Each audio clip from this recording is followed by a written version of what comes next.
Greetings, Rovers. The Chinese Wuthering Waves livestream broadcast happened this morning at 6 a.m., which I'm sure a ton of us were asleep for, including me.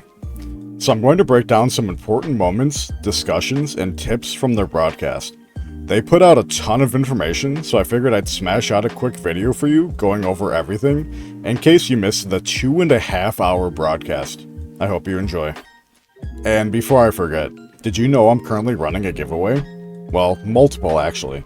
Smash that subscribe button to be entered into a $100 subscriber-only giveaway, and join my Discord to enter a 15 Battle Pass giveaway. Yes, the paid Battle Pass. Come on over for an insanely active Wuthering Waves community. Hope to see you there. So let's start with arguably the most important news about the entire broadcast. We have officially received confirmation of the release date for the game. Wuthering Waves will be officially launching on May 22nd at 9 p.m. Central Time, which comes out to 10 p.m. Eastern or 7 p.m. Pacific Time. This is directly converted from the China time of May 23rd at 10 a.m. Due to the massive amounts of hype and traffic I've seen regarding the game recently, I sincerely hope that Kuro is able to meet the demand when it comes to the server infrastructure. If we do see some issues on launch, please do not freak out. I've never seen launches of any games go well, and even industry titans like Riot and Blizzard still suffer on the release of new patches or games. Just let Kuro cook, they'll take care of it, everyone will get in and be able to play eventually. If you are not able to immediately play, don't freak out. Remember, this is a single player game. Missing a few hours of gameplay will not put you behind anyone, although I do know that a lot of you are hype and will be disappointed, but let's not freak out too much and cause a shitstorm on Reddit. The preload for the game will become available on May 21st at 5 a.m. Central Time, which is 6 a.m. Eastern Time, or 3 a.m. Pacific Time. If you are still unsure if your device or computer can run it, I made a helpful video which I'll link to below. Mac support has also been announced for soon. Alright, so getting into the second most important part of the livestream. The leaks for the 10 standard and 10 limited banner pulls for the broadcast is real. I had first tweeted about this when I had learned firsthand the leak that was posted on the website, and surprise, surprise, Shinya didn't miss again. Who would have guessed I don't push false information?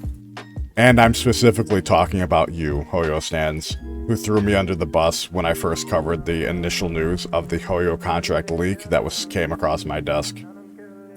So, we did not receive any codes for the broadcast, and the US broadcast is happening in a few hours. So, if I had to guess, we will not need a code to receive our polls. I'm sure it will just be generated upon logging into the game at a specific time. I don't foresee this lasting forever though. Usually things like this are time limited, so if you do plan on getting these polls, make sure you log into the game at least once within the first week to ensure you receive them in your mail. Waiting to log in could jeopardize this gift and you could end up missing out on these. So make sure you're logging in as soon as you can, preferably within the first week. We don't know how long this will last. Alright, so next up, some news about echoes, which is extremely important. So shiny echoes are confirmed for just being skins of your echoes. This means that when you receive a shiny echo, you won't need to pray for specific stats or secondary stats to use it. You'll just be able to place the skin on the echo you've already obtained permanently. This is a good and bad thing, as realistically you'll only need to shiny hunt for each echo once, which slightly kills the hype as the one and done mentality kills some of the hype surrounding the shiny hunt over and over again. Although on the plus side, you won't need to shiny hunt infinitely to get the correct stats, which massively outweighs the negatives of this. Turning it into a skin means you can use it on any echoes you have previously farmed. This is ultimately a massive W for Kuro, which is seemingly common for them lately. And speaking of echoes, you'll be able to merge lower tier echoes into higher tier echoes. This is a massive change, alongside being able to fodder or delete your echoes to give back materials.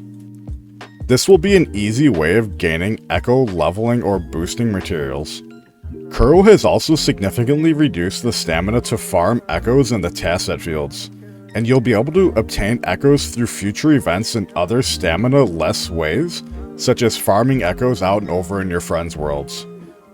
Are you confused about how co-op works and how farming echoes in your friends' worlds work? Well, good news for you. I just posted a video on it just yesterday about it, so go ahead over and check that out. Kuro also announced that they will be adding more mobs and enemies into the world. This was one of my major concerns about the game, as if the world doesn't feel alive enough, this would have majorly impacted people's enjoyment. Adding more monsters means everything just feels more active and lively, and just gives you more reasons to explore. Ultimately, an empty world just feels dead and boring. I know this was a huge talking point from a ton of content creators, so I'm glad Kuro is listening to the feedback from the people who participated in the closed beta test. And finally, probably the most massive news of all. Kuro has announced the 5-star selector is also in fact real. After doing 80 pulls on the specific banner for the character you want, you will get that character guaranteed at or before the pity of 80. This is massive, as it has been speculated for the past few months when it was first leaked, and having confirmed it is probably the biggest news of all. So this, combined with the Novice Convene, in which you'll be able to receive 50 pulls for the cost of only doing 40, again, you'll only need to pull 40 times to get 50 pulls, which is a 20% discount, also is going to give you a guaranteed random 5-star. Alright, so massive note here. You should be doing the Novice Convene first. This means your first 40 pulls should immediately go into the Novice Convene. This way you can get your random 5-star out of the way, and then you'll be able to choose the 5-star from the selector. This means you can pick a differing 5-star from what you received, or if you so choose, you can pick the same and get them at Resonance Level 1. A unique character makes the most sense, but if you wanted to juice one specific unit, it's also a good choice. Although, and I hate to say it, this also brings rerolling back on the menu, as you'll only need to do 40 pulls to get 50 pulls and get your random 5-star.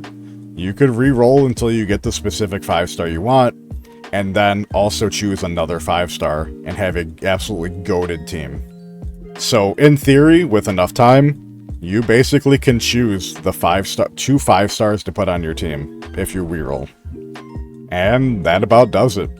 There's a lot of other just random information about it, but I don't want this video to run too long.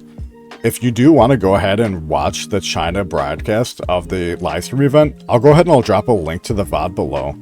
The US broadcast is also starting in a few hours, and I'm sure we'll all be getting the same information there. I'll drop a link to that as well in case you want to watch. I'm also going to be doing a watch party over on my Discord for the US-based version of it. I'll be popping in as well, and come over and talk with other Wuthering Waves enjoyers about it. Alright, well, I look forward to seeing you all there, and I'll see you guys in the next one. We're just a few days away, guys. We can handle this. We got it. See ya.